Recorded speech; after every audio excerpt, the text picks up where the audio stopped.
রুমিন ফারহানা মাননীয় সংসদ সদস্য যে প্রস্তাবটি করেছেন, এই প্রস্তাবটির মধ্যে উনি যে বক্তব্য রেখেছেন সেই বক্তব্যের মধ্যেই উত্তরটা রয়ে গেছে। তারপরেও আমি ওনার বক্তব্যটাই রিপিট করছি। মাননীয় স্পিকার, 2016 সাল থেকে বাংলাদেশে গ্যাসের ঘাটতি দেখা দিয়েছে এবং প্রেশার কমে গেছে। প্রেশার কমে যাওয়ার ফলে এখন যেসব বাড়িঘরে বিদ্যুৎ গ্যাসের লাইন আছে এবং যেসব ইন্ডাস্ট্রিগুলোতে লাইন আছে সেই সব জায়গায় প্রেশার কমের জন্য সরবরাহ কমে গেছে।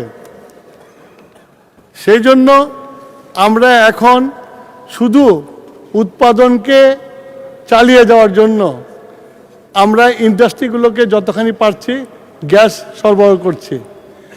ভবিষ্যতে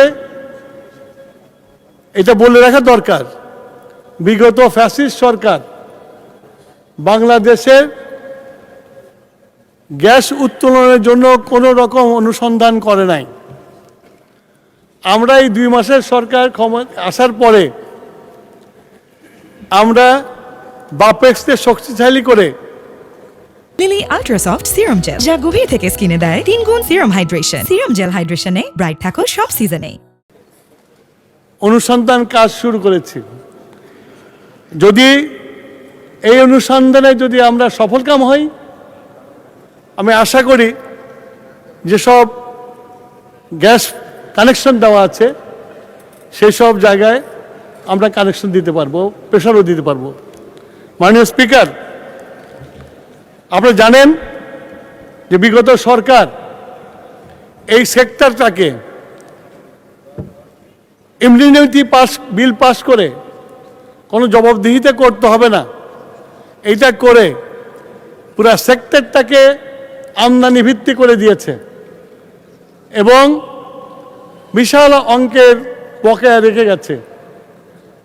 এর মাঝেই আমরা এখন সিদ্ধান্ত নিয়েছি আমাদের দেশীয় গ্যাস ফিল্ডগুলোতে অনুসন্ধান করে এবং আমাদের দেশীয় গ্যাস ফিল্ড যেগুলো পরিত্যক্ত হয়ে গেছে তার মধ্যে যে লেফটওভার গ্যাস আছে সেগুলোকে উত্তোলন করে আমাদের ডোমেস্টিক চাহিদা মেটানোর চেষ্টা করব। মাননীয় স্পিকার, আপনাকে ধন্যবাদ আমাকে বক্তব্য দেওয়ার সুযোগ করে দেওয়ার জন্য। মাননীয় সদস্য রুমিন ফারহানা, আপনার সিদ্ধান্ত প্রস্তাব সম্পর্কে মাননীয় মন্ত্রী যে বিবৃতি দিলেন তার প্রেক্ষিতে আপনি ইচ্ছা করলে প্রস্তাবটি প্রত্যাহার করতে পারেন। মাননীয় স্পিকার, আমি মাননীয় জ্বালানি মন্ত্রীর বক্তব্য মনোযোগ দিয়েই শুনলাম। উনি সঠিক বলেছেন মাননীয় স্পিকার, গত 15 বছরে আসলে কোনো রকম জ্বালানির অনুসন্ধান হয় নাই, বাপেক্সকে শক্তিশালী করাও হয়নি। কিন্তু মাননীয় স্পিকার, সুখবরও আছে। তিতাস গ্যাস ক্ষেত্রের 11 কিলোমিটার এলাকায় 9টি স্থানে 27টা কূপ আছে। এর মধ্যে 22টা কূপ থেকে গ্যাস উৎপাদন হচ্ছে। 2025 সালের নভেম্বর পর্যন্ত এইসব কূপ থেকে দৈনিক গড়ে 333.56 মিলিয়ন ঘনফুট গ্যাস উৎপাদন হয়েছে এবং এটি আমার ব্রাহ্মণবাড়িয়াতে। এর মধ্যে আরও একটি সুখবর আছে মাননীয় স্পিকার, এই মাসের 19 তারিখ থেকে ব্রাহ্মণবাড়িয়ার তিতাস গ্যাস ফিল্ডে নতুন গভীর অনুসন্ধান কূপ খনন শুরু হয়েছে, যা থেকে দৈনিক 15 মিলিয়ন ঘনফুট গ্যাস জাতীয় গ্রিডে যুক্ত হবে বলে আশা করা যাচ্ছে। 5.6 কিলোমিটার গভীর এই কূপটি খননে প্রায় 7 মাস সময় লাগবে এবং এটি দেশের জ্বালানি সংকট মোকাবেলায় একটি বড় ভূমিকা রাখবে বলে আমরা আশা করছি। মাননীয় সদস্য, আজকে আমরা খুব টাইম কনস্ট্যান্টে আছি। মাননীয় স্পিকার, আপনি মন্ত্রী তো বলেছেন যে উনি চেষ্টা করবেন আরও গ্যাসের রিজার্ভ আরও বাড়াবেন এবং যদি আরও বাড়ে তাহলে সফল হলেই আপনার ওখানে। মাননীয় স্পিকার, একটা কথা তাহলে একটু মন্ত্রী মহোদয়কে আমি স্মরণ করিয়ে দেই। আমি একটি প্রশ্নের মাধ্যমে যখন গ্যাসের কথা তুলেছিলাম, আমাদের মাননীয় জ্বালানি মন্ত্রী আমাকে আশ্বস্ত করেছিলেন যে ঠিক আছে, আপাতত যদি হাউস হোল্ডে আমরা নাও দিতে পারি, আমাদের আশুগঞ্জের যে সার কারখানা আছে সেখানে গ্যাসের সংযোগের অভাবে কারখানাটি বন্ধ হয়ে গেছে।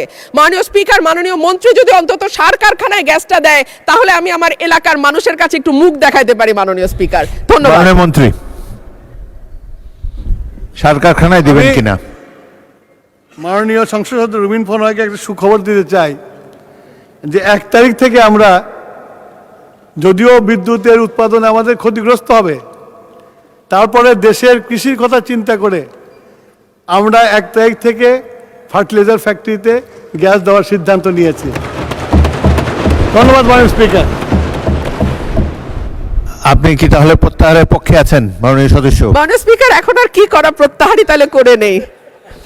মাননীয় সদস্যবৃন্দ, প্রস্তাব উত্থাপনকারী মাননীয় সদস্য তার প্রস্তাবটি প্রত্যাহারের স্থায়ী ইচ্ছা ব্যক্ত করেছেন। লিলি আল্ট্রাসফট সিরাম জেল, যা গভীর থেকে স্কিনে দেয় 3 গুণ সিরাম হাইড্রেশন। সিরাম জেল হাইড্রেশনে ব্রাইট থাকো সব সিজনে।